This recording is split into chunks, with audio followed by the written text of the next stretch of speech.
we've evolved through the years.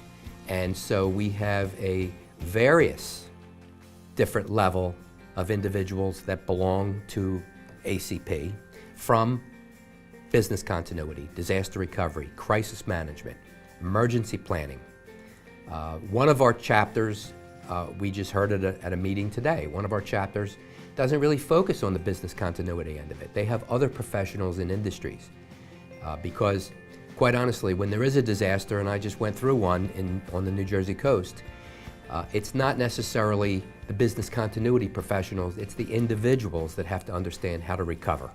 So I think that ACP as an organization, evolving to include all these different levels of individuals, has promoted us to become something a little bit different than what we started to be, but now we're more inclusive of every single element that can increase the level of awareness for contingency planning, both on a business level as well as a personal level.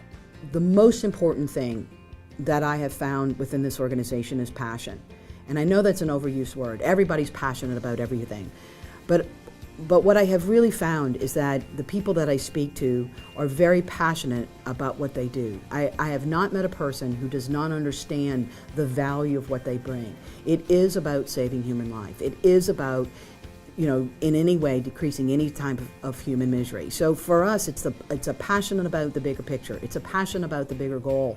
It's a passion to understand where we play a role in times of people when they're at the greatest need, where they don't know what to do and they don't know what's going to happen. I think that what I have met in the people within the ACP has been that passion for that commitment, is to do the job they do well so that others don't have to suffer. And that, for me, is a great honor to be a part of. I think it's the enthusiasm. I think it's the passion for what we do.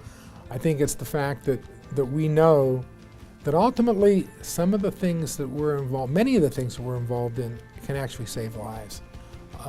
And I don't think many people, I think a lot of people in the industry don't really understand how important their role is from a life safety standpoint. When you see these natural disasters and you see how many people lose their lives, and in many cases it didn't have to happen if there had been adequate preparation, adequate response. And I think that's a very overlooked faction of what we do. We're here to help people. If you really stop and think about this profession of contingency planning and emergency management, disaster recovery, those are all pretty ominous terms, titles. We jokingly call ourselves the masters of disasters and doctors doom and gloom, but in reality we're pretty passionate about resiliency and trying to help our organizations be able to get through some of these challenges, whether they be natural hazards or man-made problems. And what keeps all of us going is the fact that we're always looking for that next big obstacle, that next big hurdle, and to make sure that the plans we've built are going to support our organizations and allow them to keep moving forward.